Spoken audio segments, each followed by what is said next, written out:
অন্তর্বর্তী সরকার এসে যেগুলা সংশোধনের জন্য তারা প্রজ্ঞাপন জারি করলো অধ্যাদেশ দিয়ে, সেই জায়গাগুলোই বিএনপি এখন রেখে দিতে চায়। এটা নিঃসন্দেহে তারা ঘোষণা দিচ্ছে যে তারা আবার ফ্যাসিবাদ কায়েম করতে চায়। ইনশাল্লাহ দিব না।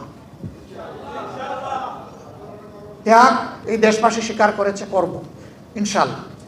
সর্বশেষ কি হয়েছে দেখেন, এতটুকু জায়গাও ছাড়ার কলিজা তাদের হলো না। জুলাই জাদুঘর, এটা জুলাইয়ের একটা বাস্তব চিত্র। আমি সেখানে গিয়েছিলাম, নাহিদ ইসলাম ছিলেন, আমরা এখানে ঘুরে এসেছি। ওখানে আয়নাঘরটাও আছে, গেলে দেখবেন কি জিনিস, একটা কবর, অন্ধকার একটা কবর, কবরের সমান একটা জায়গায় একটা মানুষ থাকে, খাওয়ায়, ঘুমায়, পেশাব পায়খানা গোসল সব কিছু ওই জায়গার মধ্যে, একটা কবর। সেইগুলো ওখানে তুলে ধরা হয়েছে। এই জাদুঘরটা হবে জাতির সম্পদ। ঐক্যমত্য পরিষদে বসে একমত হয়েছে, আবার সংসদের বিশেষ কমিটিতেও সবাই একমত হয়েছে যে যেভাবে প্রস্তাবনা এসেছে অনুকূল অবিকল রেখে, অনুরূপ এবং অবিকল রেখে সেটাই পাশ হবে। হঠাৎ করে সংসদের ভিতরে সমস্ত রেওয়াজ রীতিভঙ্গ করে সরকারি দলের একজন এখানে সংশোধন দিয়ে বসলো, আমরা কিছুই জানি না। এইটাকে দলীয়করণ করার জন্য বলা হলো এটা সংস্কৃতি মন্ত্রণালয়ের অধীনে, এখানে মন্ত্রী অথবা প্রতিমন্ত্রী না থাকলে এটা চলবে কিভাবে? আমাদের পক্ষ থেকে আমাদের চিফ হুইপ কথা বললেন, আমরা বললাম যে এই ধরনের শত সহস্র প্রতিষ্ঠান বাংলাদেশে আছে, এগুলার প্রধান মন্ত্রী কিংবা প্রতিমন্ত্রী নয়। আর এটা কোনো সাধারণ জাদুঘর নয়, অথবা জাদুঘরের কোনো শাখাও নয়। এটা গোটা জাতির সেই 47 থেকে শুরু করে 24 পর্যন্ত ঐতিহাসিক জিনিসগুলো এখানে তুলে ধরা হয়েছে।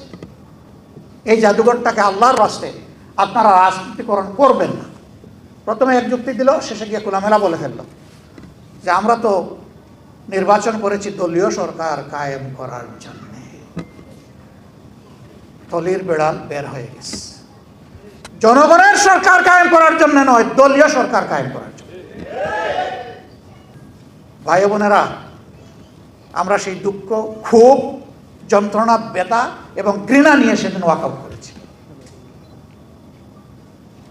আমরা আপনাদেরকে কথা দিচ্ছি, যতদিন সংসদের ভিতরে লড়াই করতে পারবো ততদিন থাকবো, এর বাইরে 1 মিনিটও থাকবো না। রাজপথ আমাদের মূল ঠিকানা, সংসদ আমার মূল ঠিকানা নয়। সংসদে এই দেশের দুঃখী জনগণ একটা পরিবর্তনের আশায় আমাদেরকে পাঠিয়েছে। সেই পরিবর্তনের সূচনা যদি আমরা না করতে পারি, সেই সংসদ দিয়ে আমাদের কি হবে? অবশ্যই আমরা আল্লাহ চাইলে জনগণের চাহিদার ক্ষুধা পূরণের সাথেই থাকবো, এর বাইরে যাব না ইনশাআল্লাহ।